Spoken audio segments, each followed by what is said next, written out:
The Evil Mansion of Ikoyi, Lagos.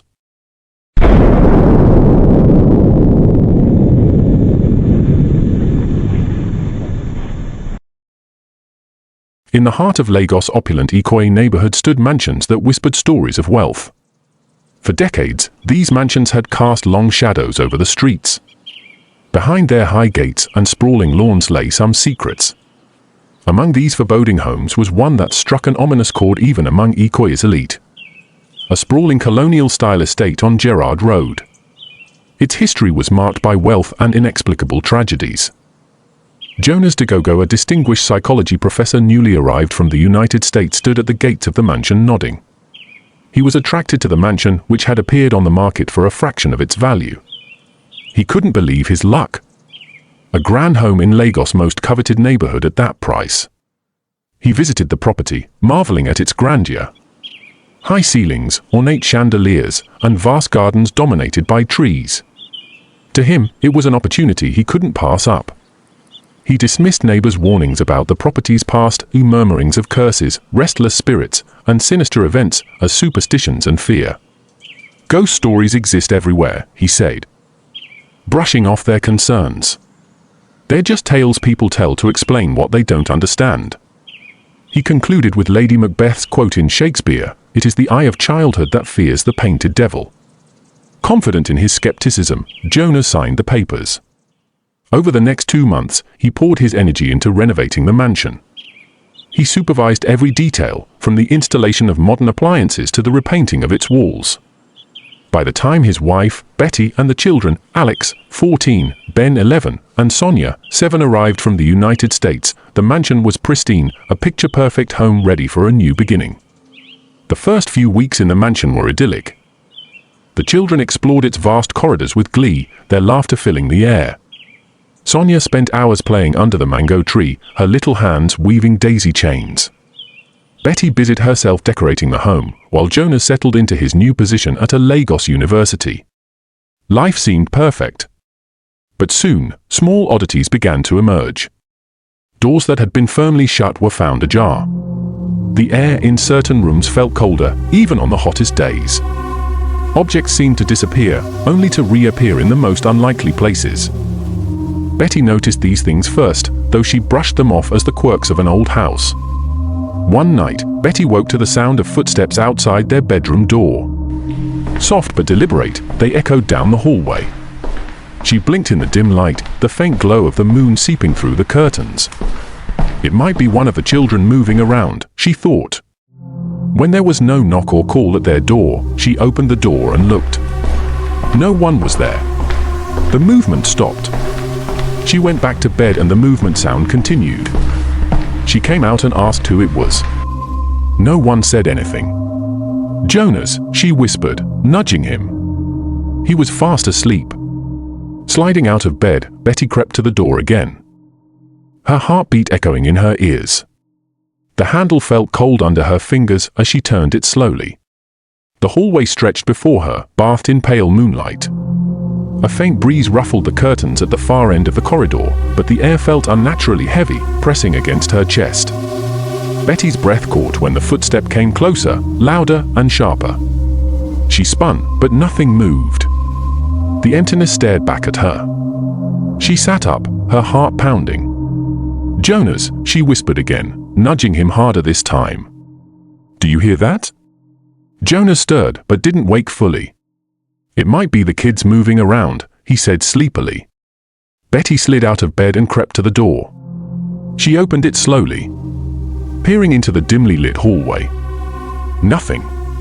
The air felt heavy, and a faint breeze ruffled the curtains at the far end. She stood there for a moment, listening, before retreating back to bed. But the sound returned, soft, steady footsteps, as if someone was pacing just beyond the door. The following day, Alex mentioned waking up to see shadows moving in the corners of his room. "It wasn't like normal shadows, Mom," he said. "They didn't move right." Sonia too began behaving strangely. One morning, as early as 9 a.m., Betty found her kneeling by the mango tree, whispering to herself. When asked what she was doing, Sonia replied matter-of-factly, "Talking to my friends. They're here, under the tree." Betty's unease grew. She shared her concerns with Jonas, but he dismissed them. "It's a new environment," he said. "The kids are just adjusting." By the second month, the disturbances escalated. Whispers began to fill the air, soft at first, like distant voices carried on the wind. But they grew louder, more insistent, and soon the entire family could hear them. They spoke in fragmented phrases, switching between languages, some familiar, others incomprehensible. Cries of babies and wailing of mothers for help increased. The shadows, too, grew bolder. They seemed to have form and intent, creeping along the walls and ceilings. Doors slammed shut without warning, and lights flickered violently. Jonas, ever the skeptic, began to falter. One evening, while sitting in his study, he caught a glimpse of movement in the corner of his eye. He turned, expecting to see one of the children, but the room was empty. The sensation of being watched lingered, sending a chill down his spine. Alex and Ben, once fearless explorers of the house, now refused to sleep alone. They spoke of voices whispering their names and cold hands brushing against their skin in the dark. "Make it stop, Daddy," Alex pleaded one night, tears streaming down his face. Even Sonia, who had seemed strangely at ease with the house, began to withdraw. She spent more and more time by the mango tree, her gaze distant and her words cryptic. "They're waiting," she said one day. "It's almost time."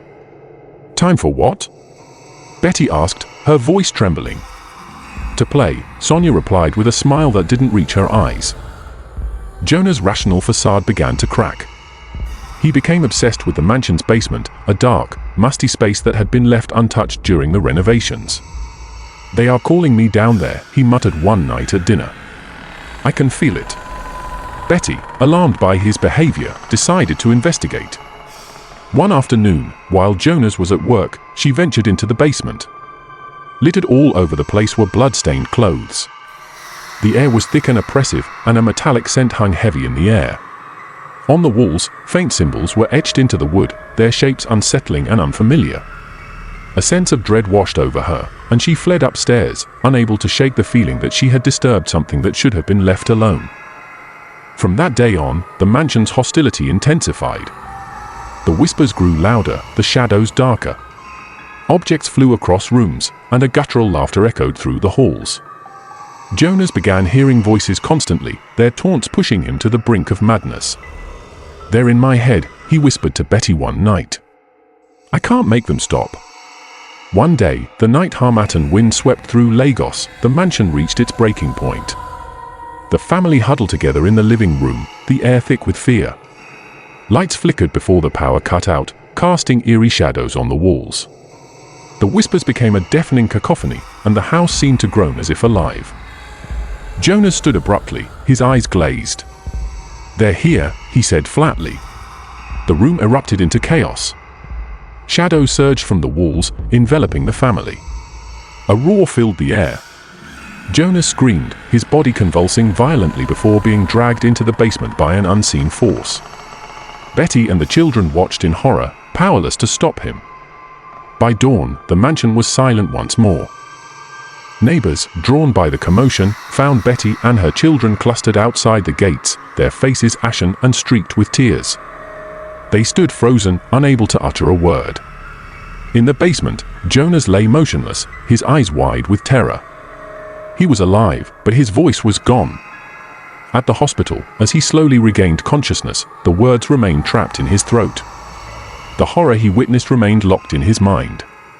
The Dagogo family fled Lagos from the hospital, their dreams of a new beginning shattered. The mansion, once again, remained silent, waiting for its next victim. Thanks for watching. If you enjoyed this thrilling tale, be sure to like, comment, and subscribe for more spine-tingling stories. Remember, don't ignore neighbor stories and warnings. Should you ever find yourself moving into a new mansion, stay vigilant and stay informed.